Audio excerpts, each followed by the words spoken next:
Hello বন্ধুরা, তোমরা সবাই কেমন আছো? আমার কৃষ্ণ পরিবার থেকে তোমাদেরকে অনেক অনেক শুভেচ্ছা আমার তরফ থেকে। তো আজকে সকালে আমি সব কিছু কাজ টাজ করে নিয়ে চান টান করে নিয়েছি, কেননা আজকে আমাদের ঘরে তো কেউ নাই, খালি আমি আর আমার বর আর বেটু। তো আমরা তিনজনাই আছি, তো আজকে আর বেশি কিছু রান্না করবো না। তো এই যে আমার এখন হয়ে গেছে রেডি। তখন আমি পূজা কষা করে নেবো। পূজা কষা করার পরে ভাতটা চাপাই দেবো। ভাতটা চাপা হয়ে গেছে। ভাতটা চাপা হয়ে যাওয়ার পরে কুকারটা ভালো করে একটু ধুয়ে নিই, কারণ আজকে তার বেশি কিছু রান্না করবো না, ফ্যান ভাত করবো, মানে যেটা আমাদের পুরুলিয়া জেলার বিখ্যাত খাবার, ফ্যান ভাত আর আলু ভর্তা। তো আজকে আমিও সেটাই বানাবো।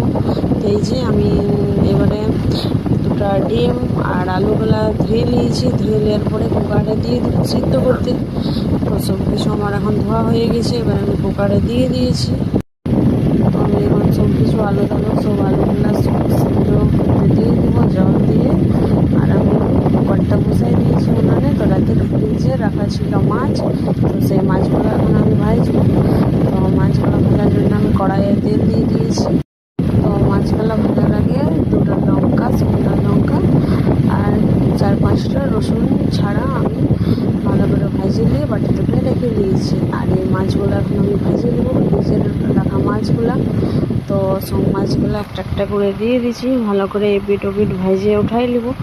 তো এই যে সব মাছগুলো আমি একটা একটা করে দিয়ে দিছি। আর যত ফ্রিজে রাখা ছিল একটু একটু জল জল ভাব আছে, ওই জন্য অনেক তেলটা ছিটকিছে। তো আমার এখন আলুগুলা সিদ্ধ। তো এখন আমি সিদ্ধ করে রাখা আলু আর ডিমগুলো মানে ছাড়াই নেবো। খোসাগুলো ছাড়াই রাখার পরে দুটো আমি পেঁয়াজ ভালো করে কুচি করে নেবো, কারণ কেননা আলুগুলা ভর্তা করার সময় পেঁয়াজ কুচি দরকার। আর ডিমগুলো ভাজাভাজি করবো না, এগুলো সিদ্ধই রেখে দেবো। তো এই যে আমি ডিম সবগুলা কুকার থেকে উঠাই দিয়েছি। উঠাই নেওয়ার পরে প্রথমে আমি আলুগুলা ছুলে নেবো। আলু ডিম দুটাই সব কিছু একসঙ্গে ছুলে নেবো। ভালো করে ছুলে নেওয়ার পরে ওগুলো রেখে দেবো ডিমগুলো। আর আলুটা চটকে ভালো করে ভর্তা বানাই নেবো। আলু ভর্তা আর ফ্যান ভাত খাওয়ার মজাটাই আলাদা।